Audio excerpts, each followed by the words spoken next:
So good afternoon, everybody. We are on record now, and it is a great pleasure for me to host our session of the Israeli Association for the Study of European Integration on the implications of an unchanging EU policy towards Israel between 1980 until today, 2020. And we have with us three speakers and one commentator. And I think this is a really, really timely event to discuss this issue, as so many changes have erupted in the Israeli foreign policy in the last few months. So after maybe a long period of stagnation in the peace process, and if there is a peace process or there is a stalemate in the peace process, we began 2020 with the idea of annexation by the Prime Minister of Israel, and we are ending this year with 4 normalization or peace treaties with Arab and Muslim countries. So the whole logic of Oslo, what said first peace with the Palestinians, then recognition, normalization, peace agreement with other Arab countries other than Egypt and Jordan, has actually changed dramatically. And I think this is really a good time to discuss those issues. The initiative for this conference was by Professor Gerald Steinberg, who will be the first speaker. So I will shortly introduce every speaker, and then we can begin. Each speaker will have 10 minutes to present his or her claims, and we'll end with Professor Gisela Dachs, who will be the commentator. So, as I said, Professor Gerald Steinberg is the founder and president of NGO Monitor, and he is an alumni professor from the Bar-Ilan University. Please, Gerald, the Zoom floor is yours. Thank you. I'm not sure we can use the word floor when we do Zooms, but in any case, the screen maybe. I'm also going to start. Can I share this now? Let's see if I can do this. Now, you don't have to look at me. You can look at the PowerPoint. That works. Good. Okay, everybody see that? Yes. Okay. So thanks very much. I really thank both Maya and Alfred. Alfred initiated this with his email suggesting that maybe we'll have one more session before the end of the year. And I thought, well, this is a chance I've been toying with and writing about this idea for a while. And I thought that this was a chance to put this on the table. So thank the Israel Association for the Study of European Integration, and Maya and Alfred and all the other members. I see some old friends online, and that's great. Also, thanks to Gisela, and Richard for participating in this. I'm looking forward to comments and insights and ability to see how far I can take this. I've been following European policy on Israel, particularly on Israel and the conflict for many years. I wrote about this probably about 20 years ago, a couple of relatively short academic pieces, writing columns, and of course, focusing on the NGO issue has been very much involved looking at European policies.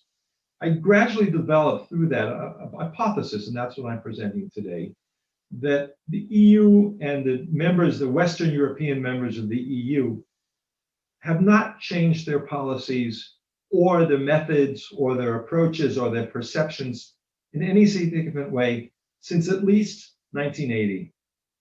Despite major changes in the region, constant changes in the region, I had talked about the changes in Israeli policy in the last year. I think that I've been preparing for this and writing about this, and there are many years where you see these major changes, but Europe stays the same. And when I say Europe, I apologize to anybody, all the non-Western European countries, I'm meaning specifically that core that really adopted the Venice Declaration, in those days the EEC back in 1980, and they're the ones who I think are still driving most of European policy, and also responsible for the lack of any changes and the failure. Look, I only have 10 minutes, and I'm only going to hit some of the main themes. It's a work in progress, slow progress. And I think it has some resonance. I noticed, Maya, you asked Judy Dempsey about the question a couple of weeks ago about the unchanging European policy. She wasn't buying any of it, but I hope that as this develops, and I'll have a chance to send it to her, maybe it'll get some traction.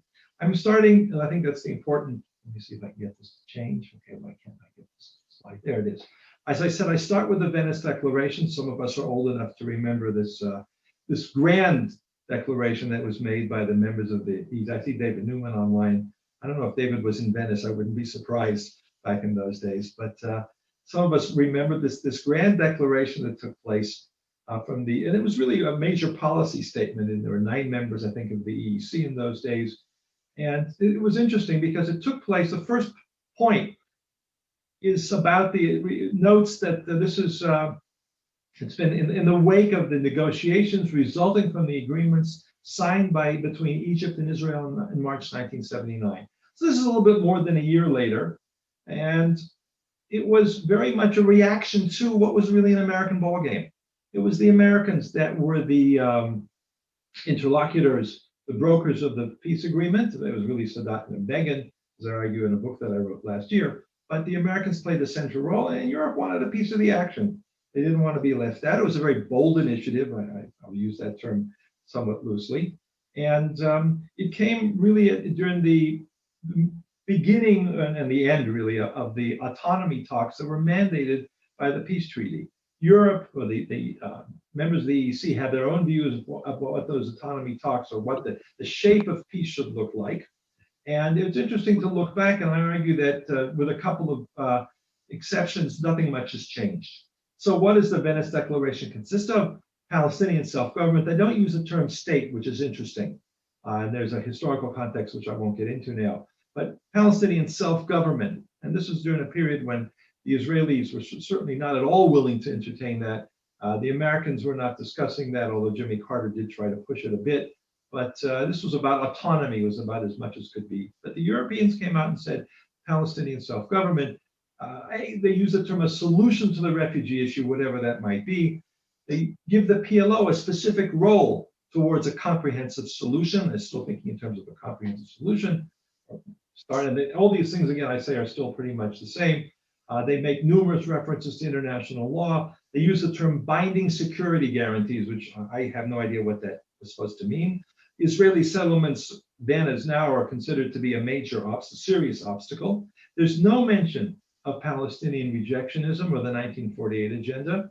And the only reference to terror is when they call on renunciation of force by both parties. That's the package that was adopted 40 years ago. Now, a lot has happened since then, and I just list some of the main points that have changed over those years. And again, you would think that perhaps the Europeans, having a strong position on these issues, would very much start to reconsider their policies at some point. So we have Oslo again, what turned out in the end to be an American-run process. Europe's not there. In fact, I don't have it on the list, but a couple of years later, we have the Barcelona, the Euromed Grand Plan, in which the Israeli-Palestinian issue is, although formally considered to be a small part, in fact, is really very much integrated in that. Then we have the breakdown of Oslo, the mass terror, the death of Arafat. That Europe was very much tied to Arafat. I show some of those images. There are many more. When the Americans, the Israelis back, I believe it was 2002, broke off all links to Arafat and then making mass terror attacks, the Europeans insisted on maintaining, and even this was a quote, I think it was Solana's pictures there, in the picture embracing Arafat, still very much that agenda. And the other steps that take place, we can also see. ¿Qué tal el ensayo de hoy? Somebody's talking to me, I can't hear. But the we should just, Gerald, I will stop you for a moment and ask everybody to make sure that they are on mute, please. Please continue. I just end with the you see the flags on the El Al flight that landed in Abu Dhabi at the beginning of the marking the grand agreement between Israel and the UAE, and you see the flags there, and it's notable that there's no European flag there. So that was the package. I should go back. I should have noted that back with the Venice Declaration, it was angrily rejected by Prime Minister Begin, and really the state of European-Israeli relations was quite similar then. Begin, all of the terms that were put into the package back in Venice were unacceptable, and as a result, what we've had is a 40-year standoff between Europe and Israel. Each side is waiting for the other to change policies. The activities, the pronouncements, the social media posts of European officials largely view Israel through the lens of the conflict with the Palestinians. It's really very much a one-issue relationship. I know that there are economic parts, there's some discussion about Iran on occasion, but the Palestinian-Israeli dominates European-Israeli relations far more than in the case of the United States and Israel. And I think that's part of the problem. I want to bring a couple of quotes that I think illustrate the way that and typify the way that this relationship is perceived. I start with Ambassador Pasi Patokalio, who I met with a number of times. He was at the time the ambassador to Finland, later on had a role at a position in the European Union. And his language is, I think, very, very much reflective of what is a very dysfunctional relationship. He talks about Israel's premise is not to change its own policies, but to seek to change EU policy to make it more tolerant of Israeli transgressions, which he then says is invariably described as self-defense by Israel. And for Europe, he says the price is too high. And I think we see that usually not quite as bluntly stated frequently by Europeans in their view of Israel. The European foreign policy elite sees Israel as not justified in its self-defense or concerns regarding the behavior of a rejectionist and terror-led Palestinian state. Officials are largely insensitive to the reality of Palestinian terror. I have a quote here also from the same year, from 2004, which was the end of what's often called the Second Intifada. But when Israel had the targeted killing of Hamas leader Ahmed Yassin, and Chris Patton declared, Israel had dealt with a fire by pouring gasoline on the flames. That was the official European response. And I heard similar views from a senior European EU counterterror advisor. But in fact, what happened was the level of violence declined significantly. So we have slogans being thrown back and forth, but far from the actual situation on the ground. In the European image, Israel is presented as an all-powerful force, while the Palestinians are portrayed as powerless victims, dependent on European support in order to offset Israel. According to this analysis, an artificial power balance created or brokered by Europe is necessary and will clearly lead to peace. Furthermore, a resolution in this method of the Israeli-Palestinian conflict will solve all issues in the Middle East. I'm not sure that's still the view now, but it was certainly a dominant view for many, many years. There was a Middle East, Europe has a Middle East peace process advisor and a whole program. What is the Middle East peace process? It's Israel and the Palestinians and nothing else. Both of these assumptions, that artificial power balance is necessary and Europe can create it, and that the resolution of the conflict is key to the stability of the entire Middle East, have no basis in anything that's tangible. I have to say a few words about the NGO element in this, because it came about, part of this process was Europe looking for tools by which they could force this pressure onto Israel in order to implement this plan. As I said, in 1995, you had the convening of the Barcelona Euromed framework, and it's there that this idea of using civil society organizations as a means of increasing pressure on Israel became a dominant part of European policy. And I argue that is still the most dominant European tool that is used. There's no military, there's no security relationship of substance, but civil society support, what they call civil society support. It now amounts to 120 million euros at least a year, the EU and each of the main Western European countries. And you see the NGOs promoting, I call them subcontracting European policy. European policies, they drove the product labeling process through the EU. They're leading the boycott campaigns. Product labeling is a form of a stepping stone towards a larger BDS process. They are the ones active in the International Criminal Court and trying to get the court to open up policies against Israel, and of course in all sorts of UN frameworks as well. There's Gerald, a second aspect. I'm almost finished. I'm close to the end, so I'm now finished. I call the NGO and think tank combination a European echo chamber. We hear that term often used with respect to Iran, the United States policy. But time after time, I see major European think tanks, and this is just one example of many, where all of the speakers come from one very narrow part of the political spectrum, and they are political activists. They are not people that I would call experts who can understand the complexities of the situation. And what this echo chamber does is that reinforces all of the illusions that start back in Venice and go to today. Nothing much has changed. What we see sometimes, again, this is the last substantive slide I have, Europe sometimes as part of this has these grand ideas. They're going to solve the conflict. They're going to move from being a payer to a player. But they can't deliver Palestinian concessions and compromises. The proposals, this is a 2013 proposal, unprecedented aid to Israelis and Palestinians for peace deal. The only problem is neither Israelis nor Palestinians are willing to buy in to the assumptions or the terms. It was saying, let's have different Israelis and Palestinians, and then we'll be able to have this unprecedented agreement. Europe clings to these hopes, but hopes are not policies. The hopes include a Palestinian state, turning the clock in geography back to 1967, reinforcing the Palestinian victimization narrative, or what Adi Schwartz and Einat Wolf called West-plaining in their book, The War of Return, funding for UNRWA. These all reinforce the conflict. They do not lead to either an Israeli-EU dialogue of substance, nor do they lead to any kind of progress. These initiatives are all dead on the arrival. So finally, I have a number of recommendations. I'll put them on the screen. I won't go through them all, but I think that they follow from this analysis, primarily replacing the Venice parameters and starting to deal with Israel and the Palestinians from a realist, interest-based, and broader, multi-dimensional perspective, so that this is not simply more of the same for the next 40 years. Thank you.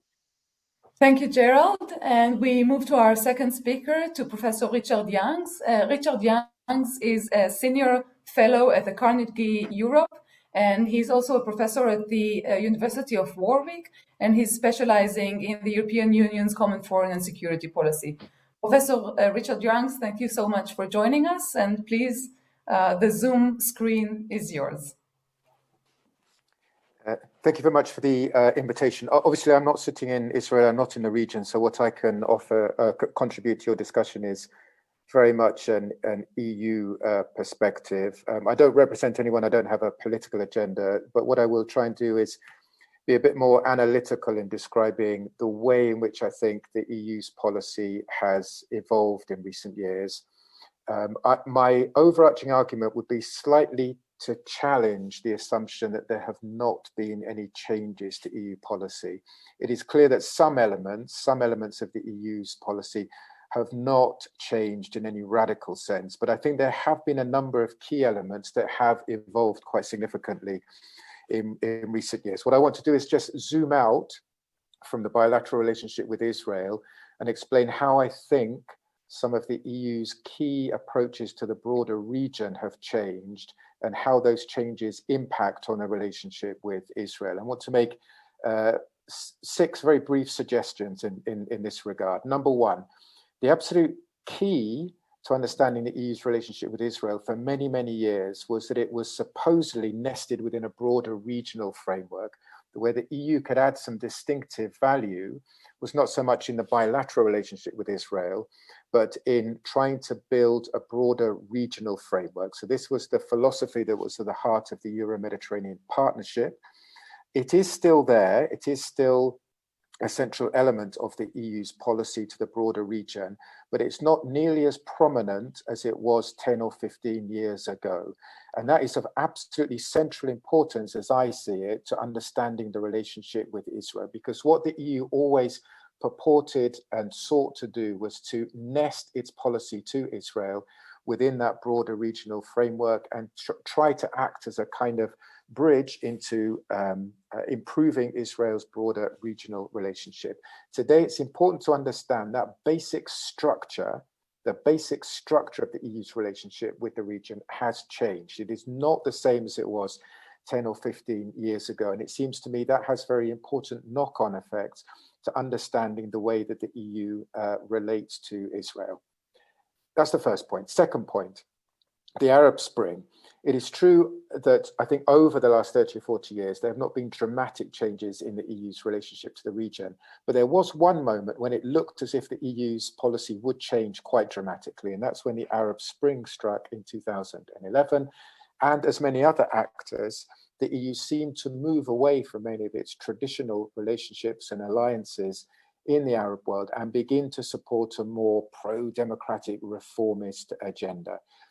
The EU did make a significant contribution there, but gradually, as the Arab Spring has dissipated, so the EU, it seems to me, has returned to a lot of the core elements of its pre-Arab Spring policy of basically supporting incumbent regimes, trying to work as productively as possible with those regimes. It seems to me that reversion to the pre-Arab Spring policy has important implications for Israel, both positive and negative. On the positive side, it means the EU has gone back to working with countries that nominally support peace treaties with Israel, the Jordanian regime, the Egyptian regime. It means it's stepped back from trying to support such a reformist agenda in the occupied territories themselves. But it does mean that the EU's policy today, it seems to me, is much more of a security-oriented policy, much more focused on stopping migration. It's one that's focused on individual bilateral relations with Arab states rather than this kind of pro-reform regional framework. So I think it's very, very important to understand that conditions the whole way in which the EU deals with the region and has quite significant implications for Israel. Third point, the big change for me is in the relationship with Turkey. And again, this has quite significant knock-on effects for Israel. Why? If we were having this conversation a decade ago, Turkey would still have been seen as a key partner of the EU in the region. The framework for the EU's relationship with Turkey was the preparation for enlargement. That, to all intents and purposes, no longer exists. And today, unfortunately, rather than Turkey being an unqualified partner for the EU in the region, it's become a source of tension. You all know the source of these multiple sources of these tensions that have grown up between the EU and Turkey, but this is a key way in which policy has changed. So the way in which the EU is dealing with Turkey has changed significantly. There is heightened tension between the EU and Turkey.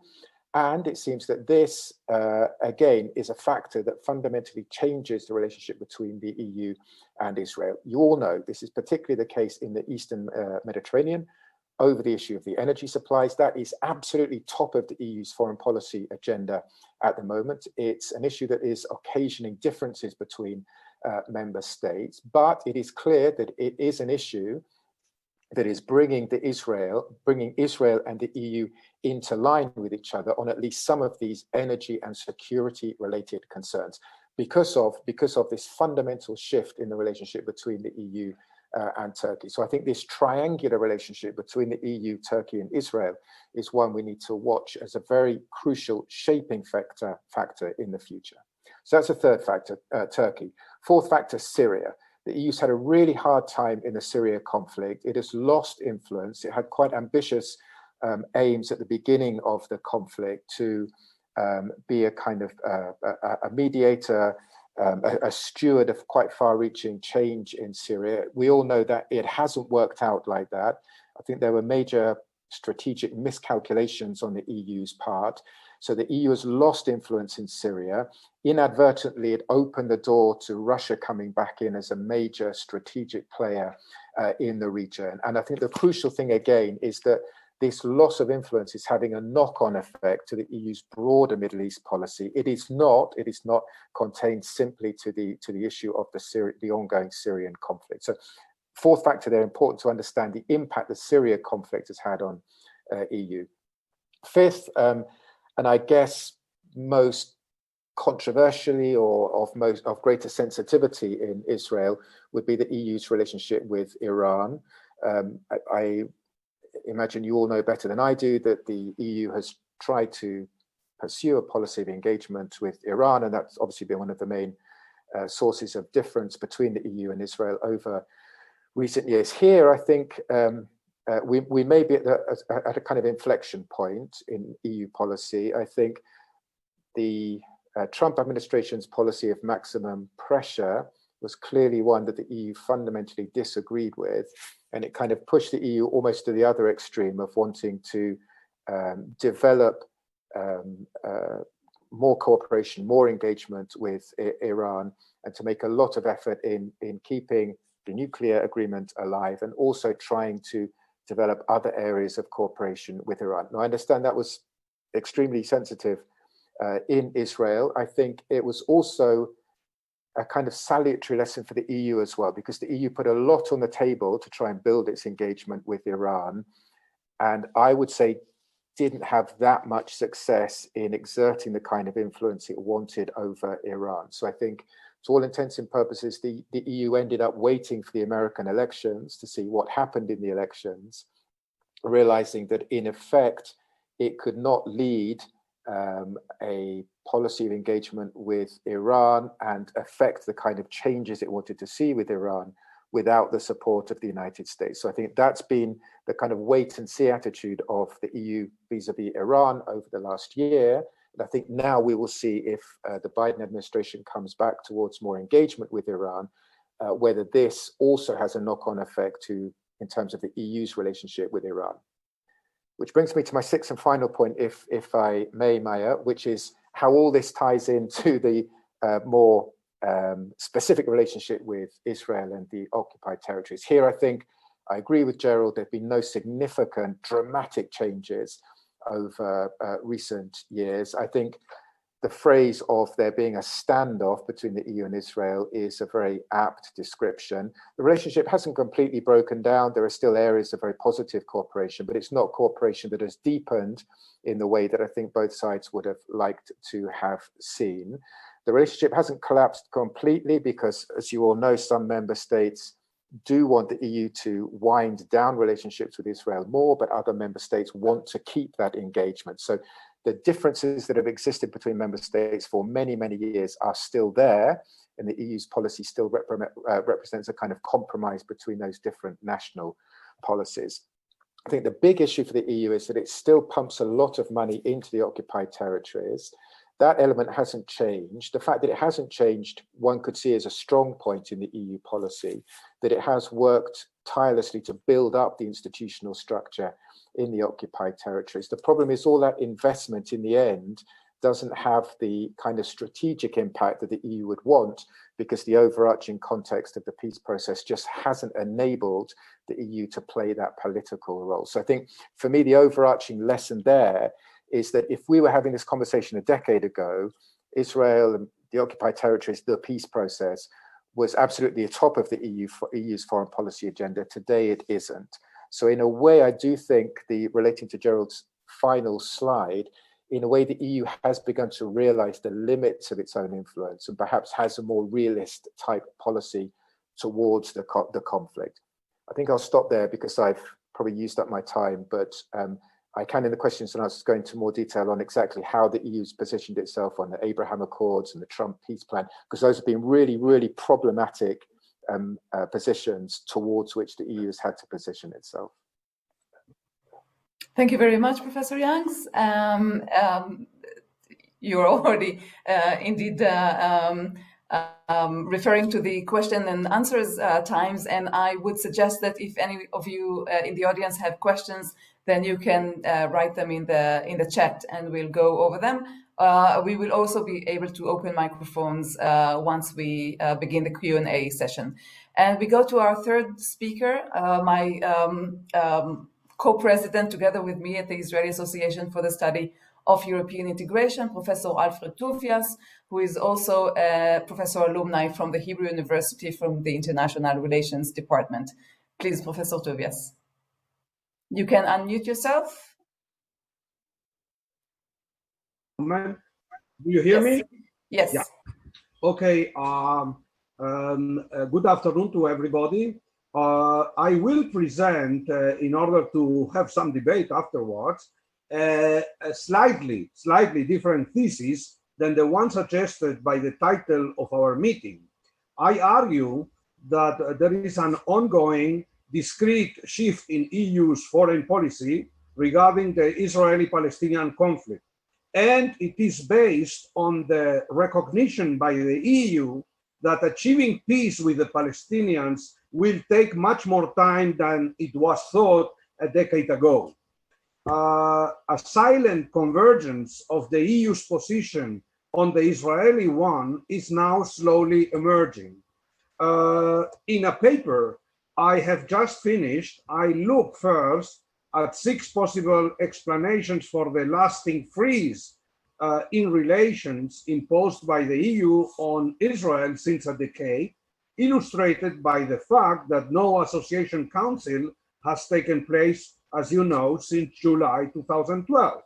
I then assess what is the relevant weight of the different explanations, and the next question to be addressed is whether or not the EU policies have served their purpose or that they have backfired. And my analysis shows that the EU, a supranational soft power, has had to revise its policies gradually to adjust to the new realities, but with reluctance. That's the basic line. Now, very shortly, and I have given to Maya a paper where I will not have time to go all over the paper, so I will go over the main points. I explained that bilateral relations until 2004 were dominated by economic features, subsumed into a framework called from 1995 on the EU-Mediterranean Partnership. The economic elements were dominant in this partnership, and Israel was considered, to the dismay of Israel, as one more Mediterranean country. And in fact, it has been complaining about this at a time that the economic gap between Israel and its neighbors in the Mediterranean was all the time being enlarged. So it had the impression that the EU was out of its mind to consider Israel as any other country. Now, relations between the EU and Israel did not take a new direction until the EU was extended to the 10 new countries in 2004, because that led to the European Union to change, for many reasons, including this one, its policies overseas, replacing the EU-Mediterranean Partnership by the European Neighborhood Policy, which was much more going in the direction of what Israel thought it should have been done from scratch. It allayed carrots and sticks, but much more carrots, as Israel would have liked from the beginning. And not only that, it was differentiated, and it could be even bilateral. So Israel had big hopes about this, but as Aryeh Reich has shown, and many others, in fact, it came to nothing when Operation Cast Lead took place in Gaza, even under a government in Israel that, seen from a historical perspective, was one of the most moderate governments made up by Mr. Olmert and Mrs. Livni. And to the dismay of these two persons, the result was the freeze. You would have expected that to happen to Mr. Netanyahu. You wouldn't have expected a priori that to happen to the government of Mr. Olmert.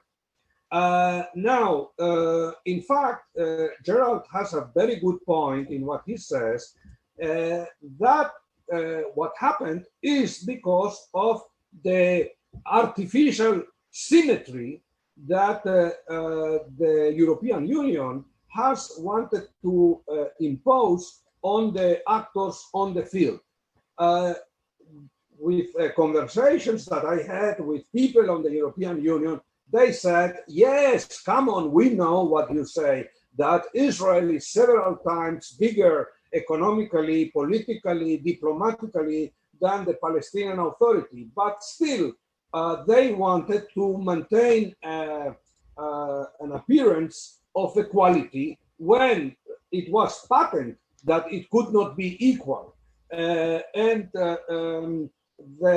position of the European Union changed only slightly with the events of 2001, when it decided that after all, Hamas was a terrorist organization you couldn't deal with. And when Hamas took over Gaza, in fact, the famous symmetry between the Palestinians and Israel could not be sustained anymore, because it was a relationship then between the West Bank, I mean the part dominated by Abbas, and Israel, but Gaza was left in limbo. Now, on the ground, the situation has been changing, and that's my main point. Now the next point. What has altered since 2004? That's what I am debating here. First, there have been two big changes in Israel that the European Union seems to be ignorant of. First, in the economic and social environment. From being a small, semi-industrialized country, Israel has become a medium-sized advanced economy and has gotten OECD membership.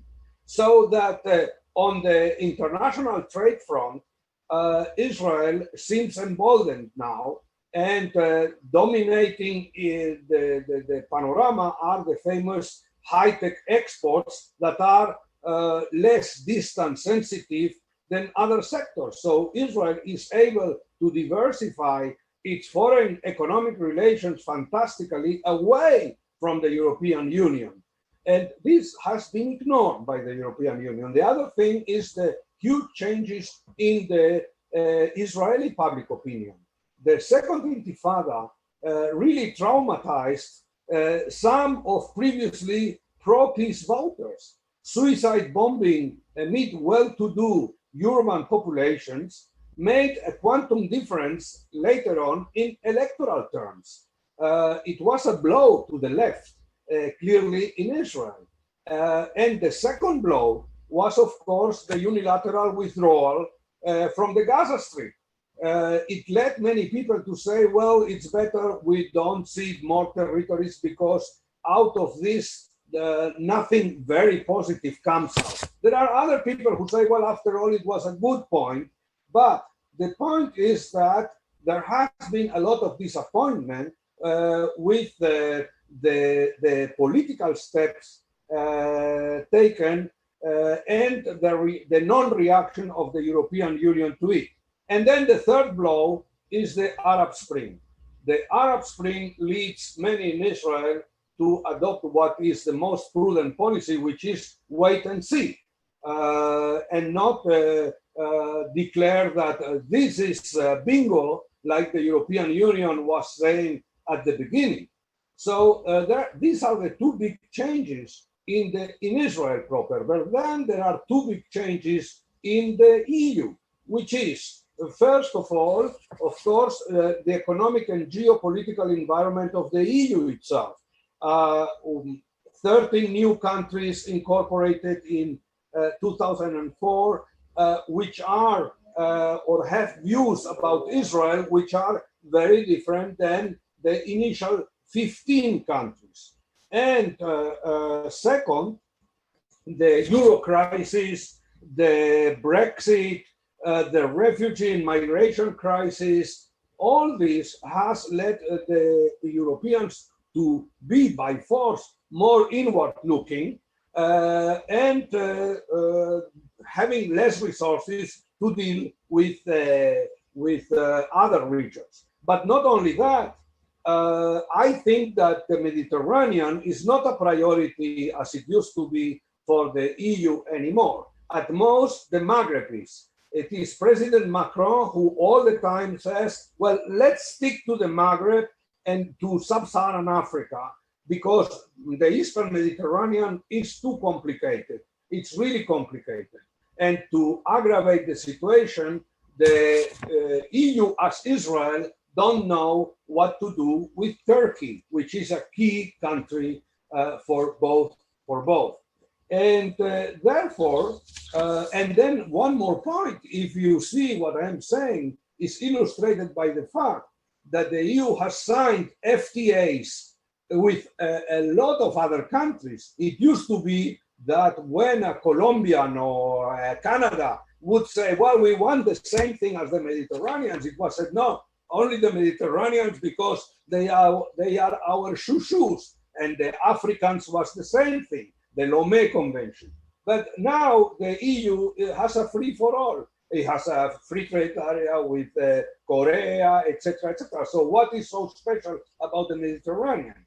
And then the public opinion, of course, in Europe, which has become very much, or a part of it, Islamophobic, terrified by terrorism, and which, in spite of what we tend to say in Israel, knows how to make the difference between anti-Semitism and anti-Islamism. I think it is much more important than what we tend to think. And then, of course, there is anti-Semitism, real anti-Semitism emerging in Europe, which sometimes comes in disguise of anti-Zionism or anti-Israeli policies. And there is a part of the public in Europe that starts to see that there is a link between the two things, and that part of the anti-Zionism is really classic anti-Semitism,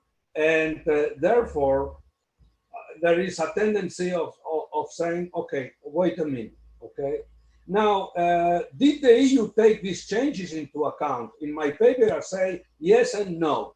Yeah, no, because as you know, the institutions like the European Parliament tend to follow public opinion. And public opinion is, and we know it from communications experts, public opinion is very much impacted by media and images. And of course, they are coming along from Israel and from Israel and Palestine all the time. But let me add to this that the European Union has in some way taken all this into account, if you think for a while, because the Arab Spring, as Ambassador Joffre said in 2017, and I noted, the Arab Spring has been a disappointment for the Europeans, a disappointment. And the reaction has been, as you know, by looking at the global strategy paper, that the priority shall be to stabilize the situation in countries, and particularly where it had not taken place yet, like Jordan and Lebanon. So you increase the amounts of money from Brussels without telling the much publicly, because you are afraid, like Israel, that Jordan and Lebanon will go the same way as Syria. Now, Alfred, I have to ask you to come to your conclusion, please. Yes, I come to my conclusion. Thank you. This is that the European Union, for example, comes to the conclusion that it must beef up the Palestinian Authority in Ramallah, in spite of the corruption, in spite of all the criticism, human rights, etc.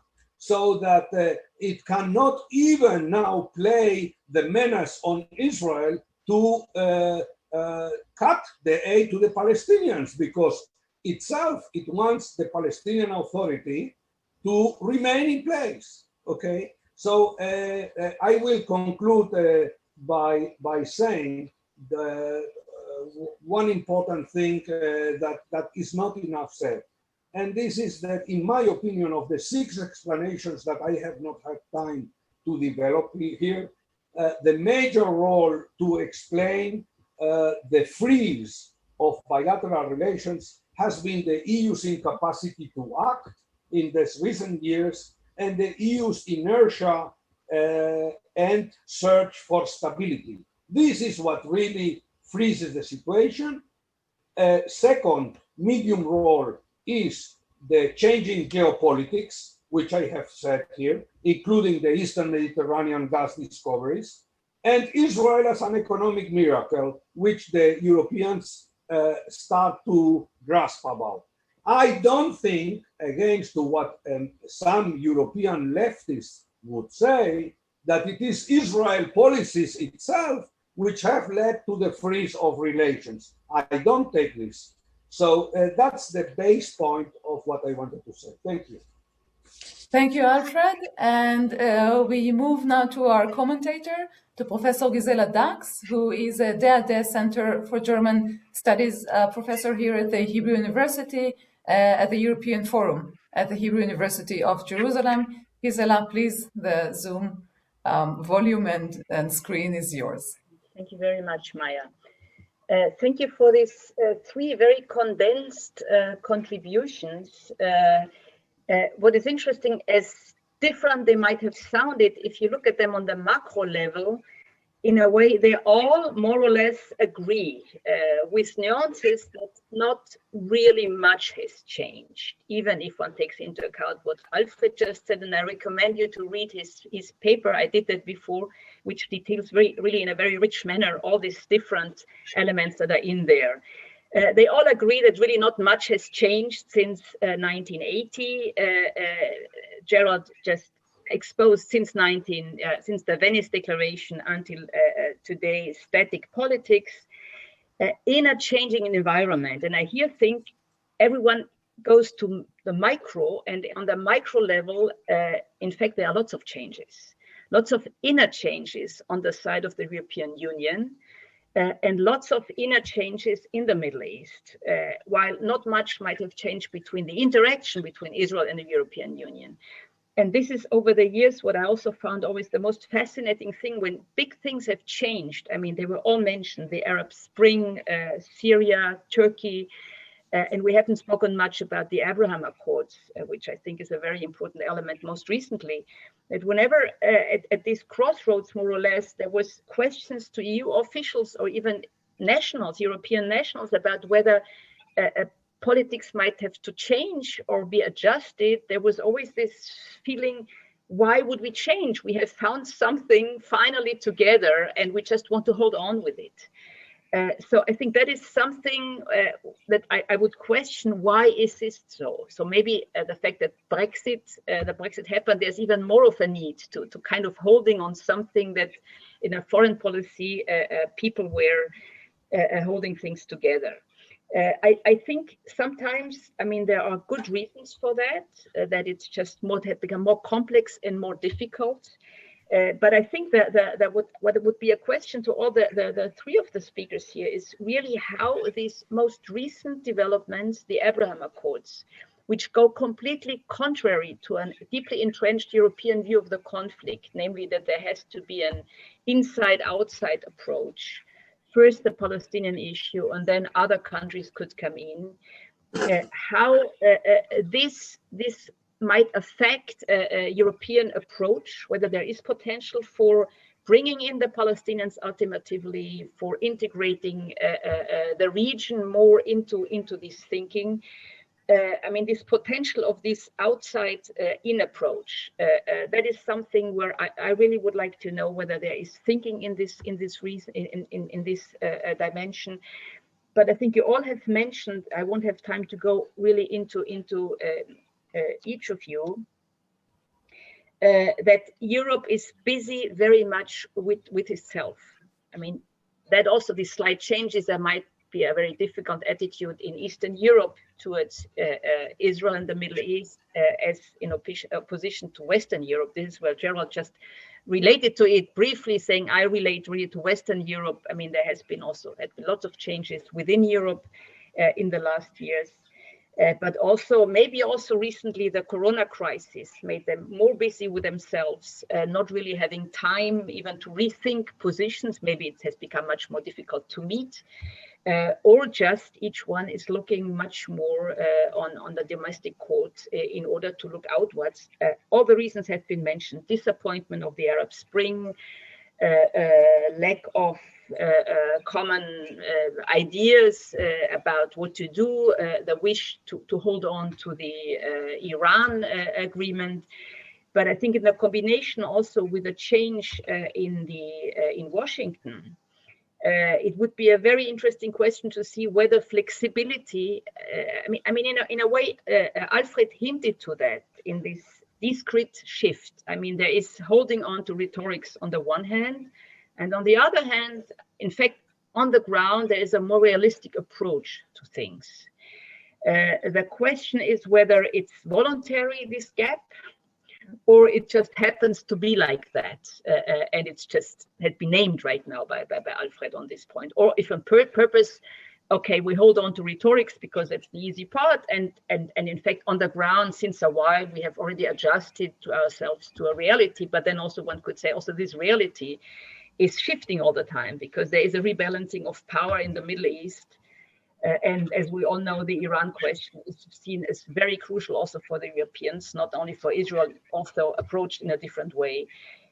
So I wonder whether in these shifting grounds, and at the same time, we have a very static declared policy, whether there is more to it that just is not getting out in the open consciously. That's where I would stop here to have time for questions. Thank you very much, Gisela. I think we heard quite a lot of ingredients that would play a role in EU common foreign and security policy towards our region and towards Israel in particular. And there's a lot of questions indeed what takes the upper hand in those relations.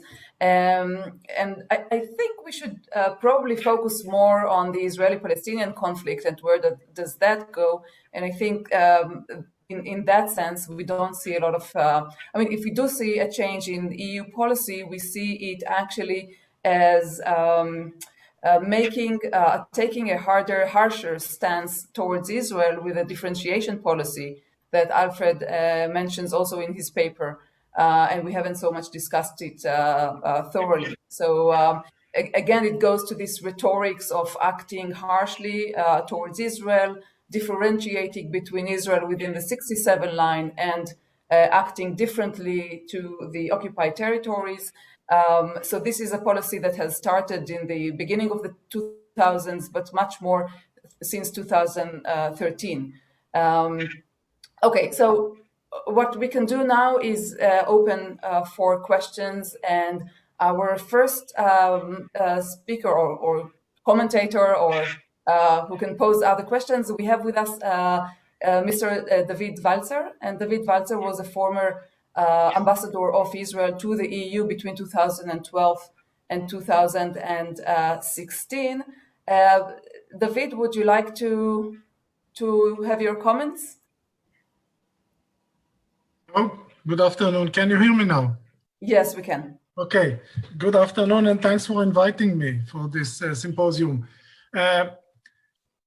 Most of what I wanted or thought of being worthy to mention was actually discussed by Professor Ngos, because I think that the two key elements here for me as an observer, not just an observer, but actually as an Israeli ambassador at the time, the two major elements are the changes in the EU and the changes in Israel.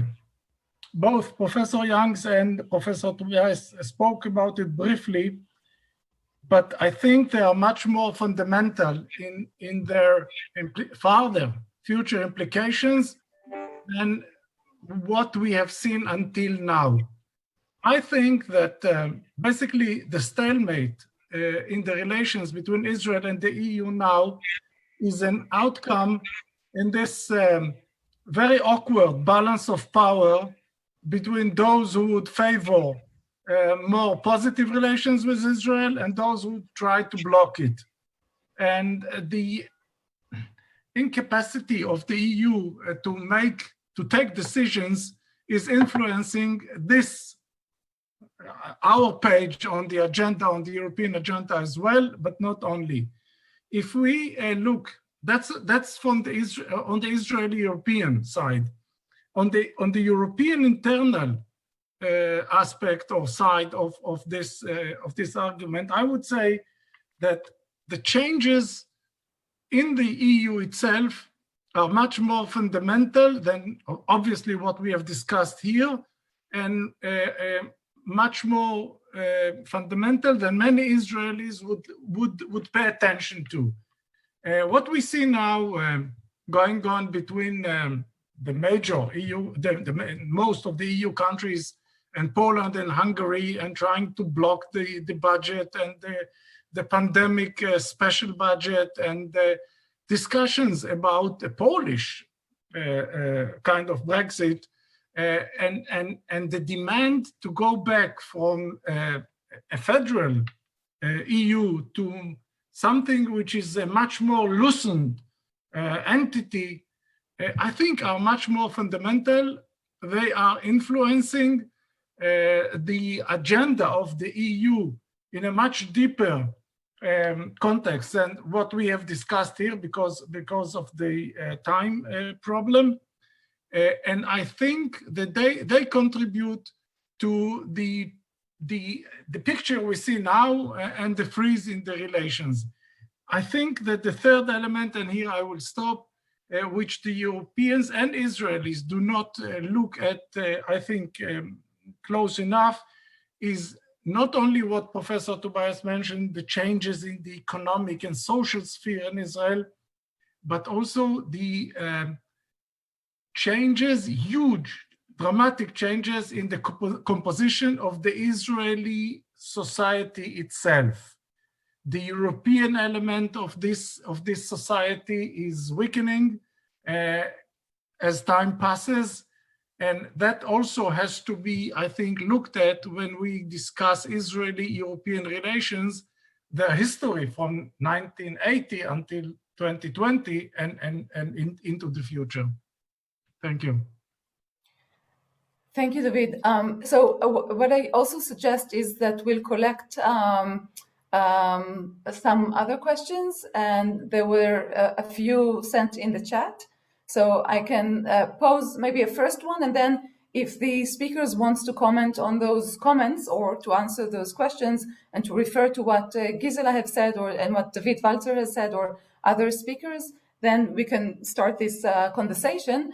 And one thing that I am kind of wondering here is I didn't hear the term normative power said here. And when we talk about the EU, and we talk about the EU in referral to the Israeli-Palestinian conflict, then I think that the normative power issue of Europe is a very significant part that we have to relate to. And I think if we don't relate to, I'm not sure if we can understand the EU position on this conflict. So I'm wondering what is your take on this? And this, to some extent, also explain the gap that Gisela referred to and others referred to between the rhetorics and policy.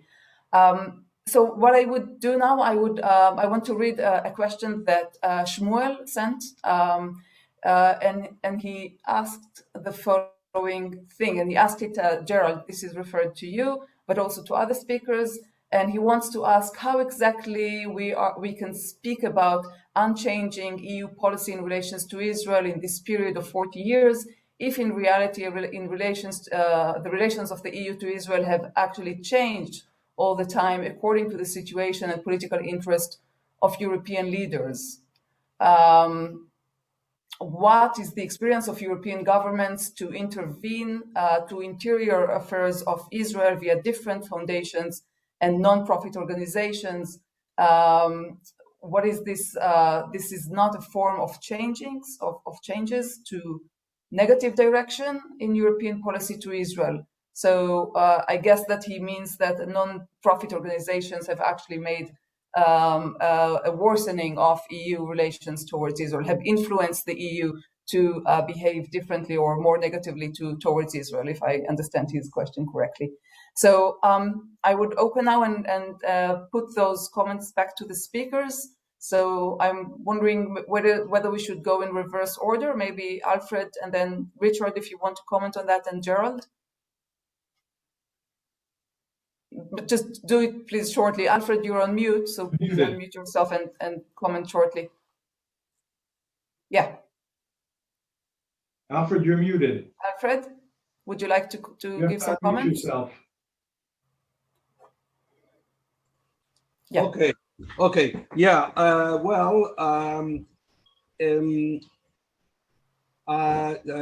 There was an interesting question here by Emmanuel Blanc, who was asking, I am going to read what she says. Given the EU's ambition to engage in a more geopolitical foreign policy, what is the likelihood that the EU adopts its policy and revive multilateral frameworks to take advantage of the positive regional dynamics in the Middle East? Well, here I want to say that it so happens that I think that for EU-Israel relations, the arrival of President Biden to the presidency is a positive event. Israel is obliged in the last 20 years, many times, to decide if it wants to go the American way or the European way, particularly in the economic realm. And the more Israel develops high-tech exports, the more the dilemma becomes critical. As you know, Israel is also an important arms exporter, and it is exporting a lot of weapons to Europe without making much fuss about this. And in these matters, coordination between NATO members and EU and America, on the other hand, are critical. In my view, Israel, which always says that it's more comfortable being allied or a member of the OECD than of the EU, and being quite comfortable with being quite dependent on the United States, would see very favorably any transatlantic agreement on whatever matter, because this is where Israel feels at best.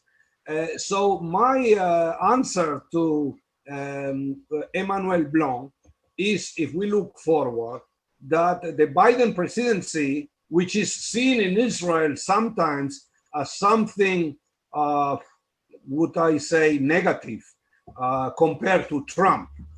In that respect, in respect to EU-Israel relations, it's positive because Biden might have some influence on EU policies in order that these EU policies make a change in the direction that Israel would like to see. And everybody would be more or less happy.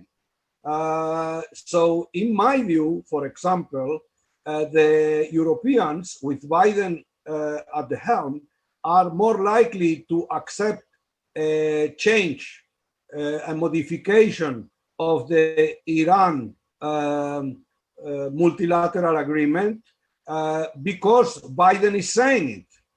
If it would be Trump, they wouldn't even hear. But if Biden says, well, we should take into account this and this and this and this, maybe there will be changes. And the same applies to other domains. I will stop here.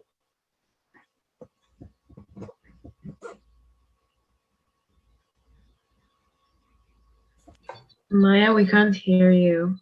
Yeah, thank you. So Professor Youngs, I was asking you whether you would like to give some comments on what was said here or additional thoughts? Three very, very quick points.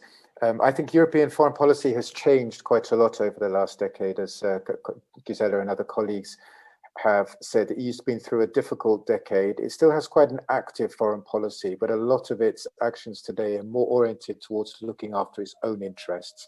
It's a very difficult decade in terms of its internal policies. The world around it is much more turbulent and hostile. So I think the whole nature of EU external policy has changed. In some ways, I think that will bring the EU and Israel eventually more into line with each other. In other senses, it will open up new areas of difference. I think my essential argument was, even though the bilateral relationship between the EU and Israel has been frozen for so long, if you look at everything that's happening around it, then there have been quite a lot of changes towards the EU's broader regional strategy. And I think in time that will have a knock-on effect and change the relationship between the EU and Israel, which I think is essentially Alfred's point.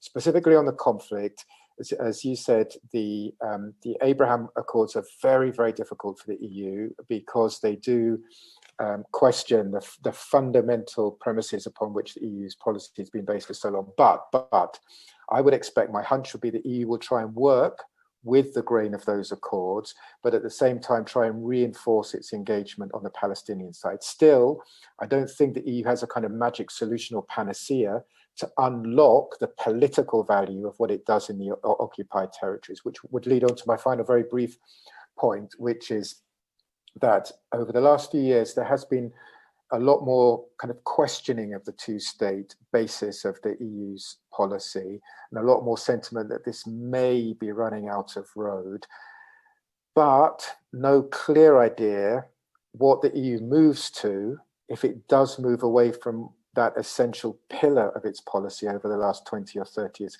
So I don't think it's the case that nobody is questioning, nobody is looking for a new way forward to unlock relations, but there just doesn't seem to be an ideal alternative that the EU can move to. And that's why I think the EU's policy is a little bit stagnated, is a little bit stalled. And the EU today simply, the expectations in what it can do are a lot lower than was the case 10 or 15 years ago. Thank you. I think that was a very important comment. Gerald, please.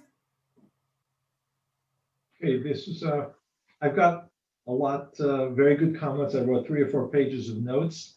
And I think the disagreements between us, or the differences, are sort of optimism, pessimism. We're looking forward. I agree that the environment, both in Israel, everything that Richard talked about, the EU or Europe in general, and Alfred said about Israel and Gisela, and also Ambassador Walzer, those are all things that I think are clear and agree on. And yet the policies say the same. Borrell is the same as Mogherini, which was the same as Ashton, and we can go back to Solano and others. So the question is, what are the mechanisms that exist that are going to change the policy? Richard, I think your last comment is exactly it. All the pieces seem to be in place, and one could argue they were in place already back in 2004 or 2000. When other fundamental regional environmental changes or even Israeli political changes took place for a change in the relationship, but nothing happens. And I monitor, I see what the not just the statements, but I'm not sure what else there is in European policy.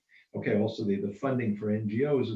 I say that's a major expression, and that to some degree answers Shalom Yerushalmi's question that I don't think that's a change at all. I think it's pretty continuous. It's a mechanism for that same approach of reducing Israeli power, of increasing Palestinian power. All those things are still very much built into the people who make European policy. I follow Carl Bildt's statements, and they're the same ones that you could have seen made also back in after Venice and in other times. So the question is, what are the mechanisms that will lead to a change that the people that I know that I would meet with from EAS and also people in the various other positions, you get the same exact response time after time again.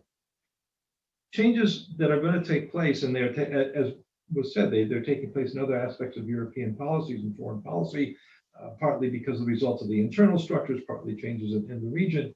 But vis-a-vis Israel, they don't seem to be taking place. There's still no view of Israel as a partner, as a strategic asset to help achieve European goals. Yes, Alfred, there are a lot of arms sales that take place, or military security cooperation, that never gets translated into the political realm.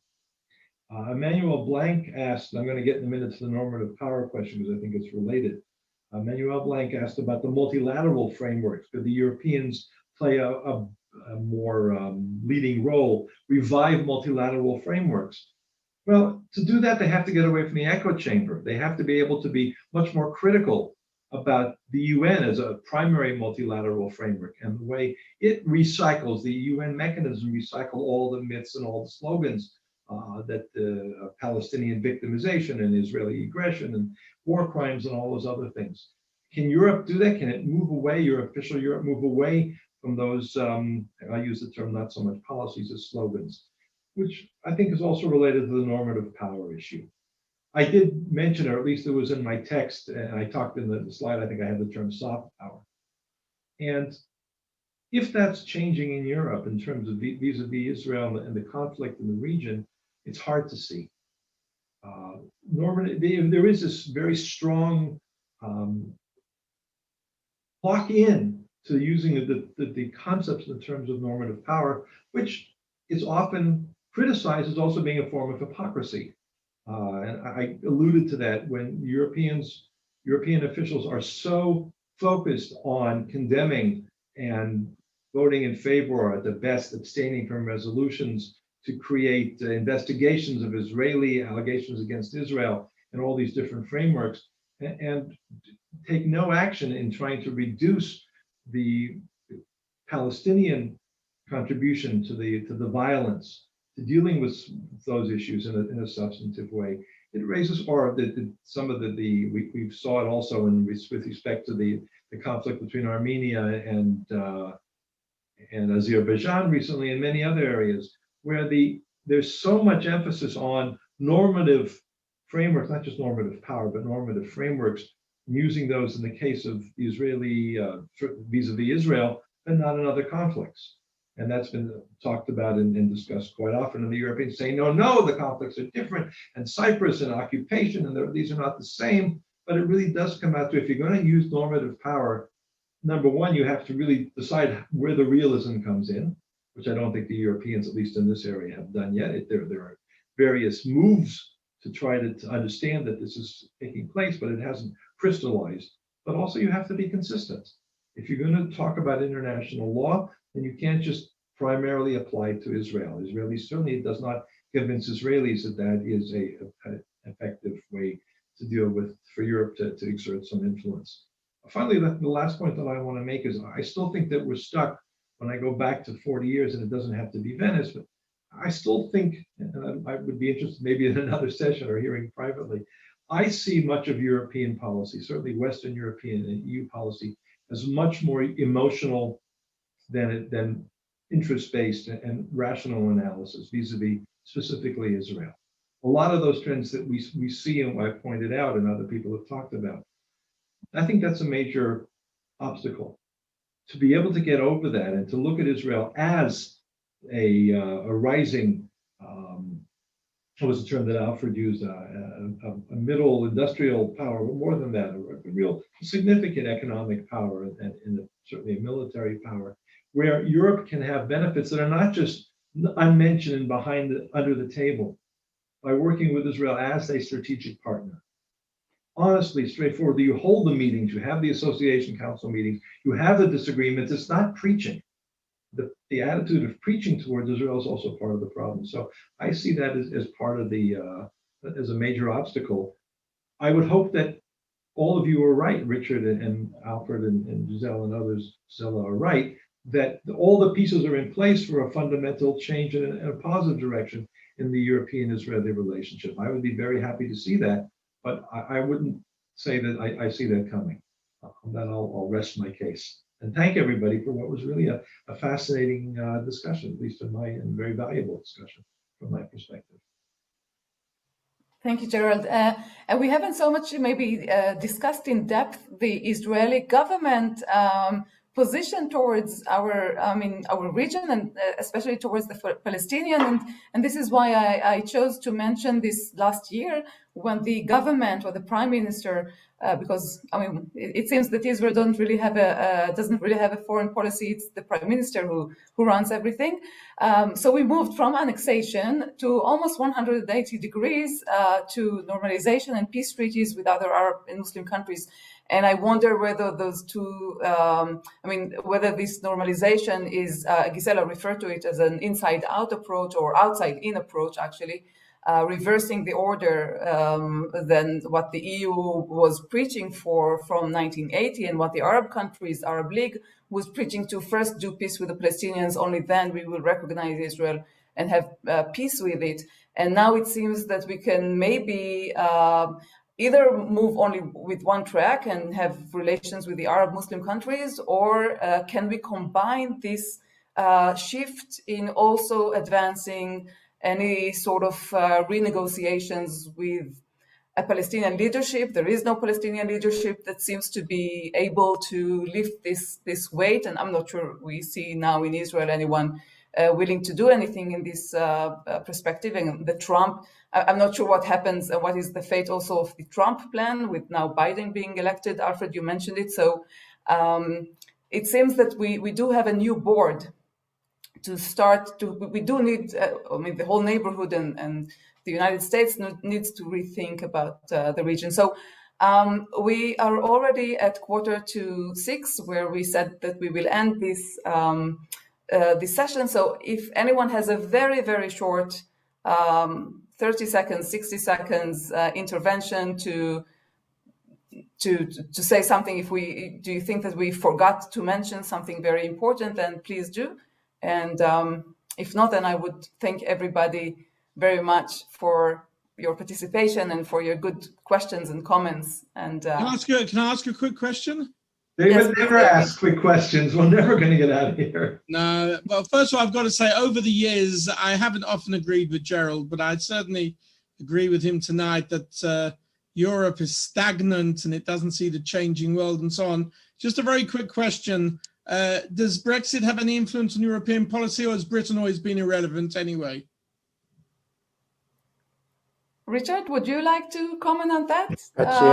David, I wonder, David, if you might bring that. I was going to mention Brexit. I think maybe it's a double-edged sword, because the UK is no longer inside the EU influencing EU policy, but I'm sure, as you know better than I do, the UK has now promised outside the EU to pursue deeper engagement with Israel. So it may make some difference. I mean, it may end up kind of fragmenting the EU, the overall European policy a bit. And again, I think that could work both ways for Israel. I wouldn't say the UK is irrelevant, but you all know at the moment it's so mired in a lot of internal chaos and bad governance that I'm not sure it's going to be perhaps the major partner that many in Israel would hope for.